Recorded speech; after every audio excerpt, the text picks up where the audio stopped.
Dans cette section, nous allons nous intéresser aux effets qui peuvent altérer les caractéristiques de la spirale d'Ekman. Nous avons vu les grands principes déterminant l'impact du vent sur les courants et en particulier leur structure verticale. Nous avons vu que le fond en milieu côtier avait une influence significative sur cette structure. Mais il existe d'autres facteurs de modulation. Revenons sur l'étude de Shereskin de 1995 qui a été présentée à la section 1. Nous avons vu que les courants observés étaient proches de ceux prédits par la spirale d'Ekman, mais intéressons-nous maintenant aux différences. Quand on compare en détail la spirale d'Ekman théorique ici à droite à la spirale observée dans l'expérience de Shereskin en 1995, on retrouve bien pour les deux spirales des courants à droite du vent. On est ici dans l'hémisphère nord. De plus, ces courants sont décroissants et tournent vers la droite avec la profondeur, formant la fameuse spirale d'Ekman. Toutefois, on identifie deux différences majeures.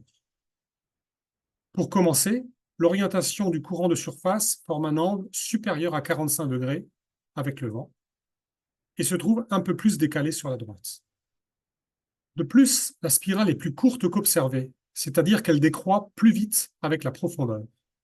Pour expliquer ces différences, il faut tenir compte de plusieurs causes qui peuvent faire varier la spirale d'Ekman, dont la plus importante, sur laquelle nous allons insister ici, est la variabilité de la turbulence avec la verticale, qui est associée à une variabilité du coefficient de diffusion verticale AV.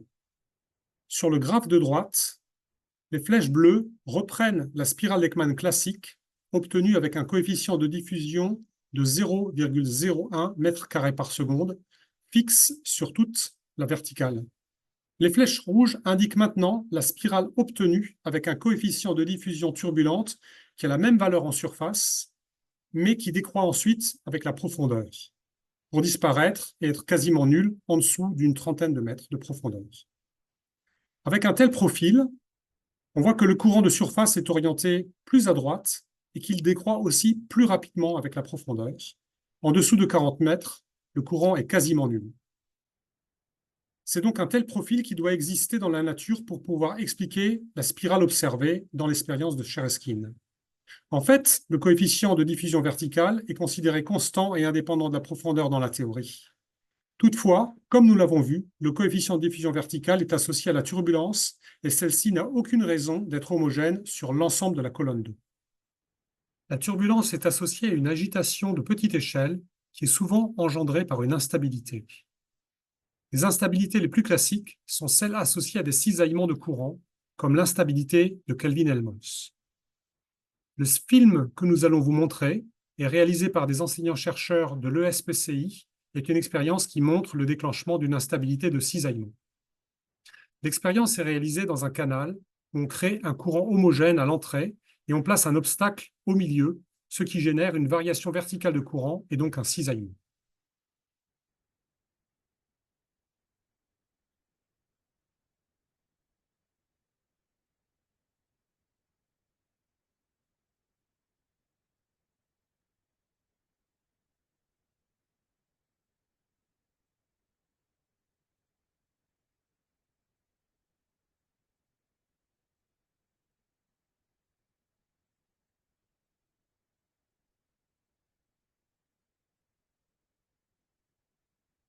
Du colorant est injecté, ce qui permet de mettre en évidence les lignes de courant.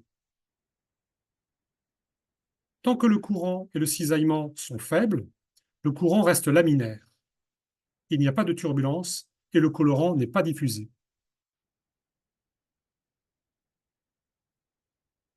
On appelle ça le régime laminaire. Au-delà d'un certain seuil pour la vitesse, des méandres commencent à se former et la turbulence commence à agir. On voit que les courants deviennent de plus en plus chaotiques et de très petite échelle au fur et à mesure que l'intensité du courant augmente.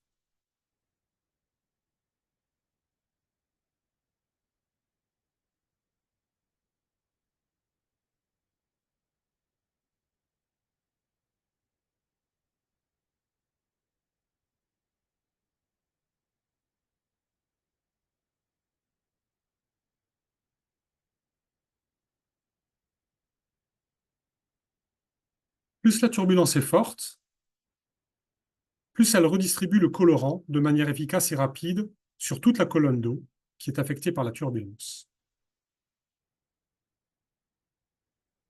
Au final, pour des régimes très turbulents, le mélange est très efficace et couvre l'ensemble de la colonne d'eau.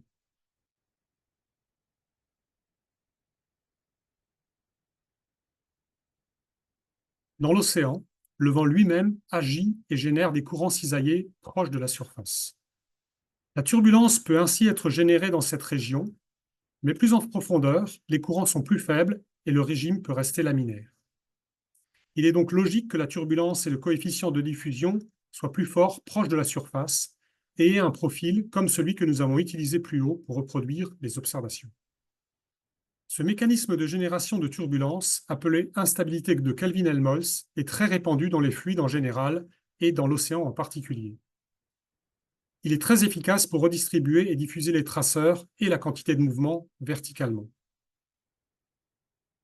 Toutefois, dans l'océan, il faut aussi prendre en compte la stratification, c'est-à-dire la variation de densité avec la verticale.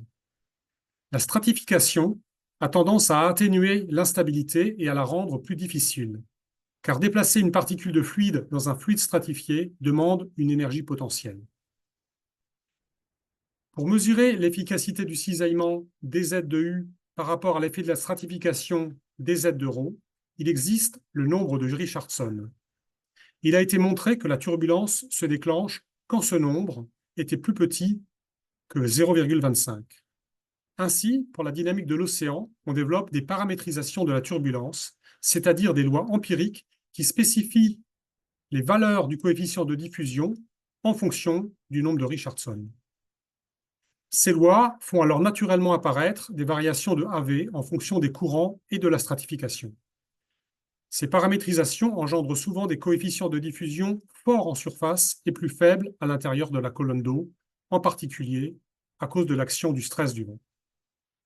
Il existe d'autres mécanismes modifiant la forme de la spirale d'Ekman, comme la préexistence d'un courant géostrophique.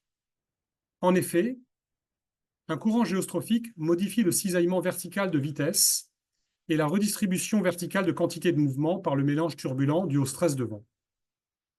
Cela va aussi altérer la forme de la spirale.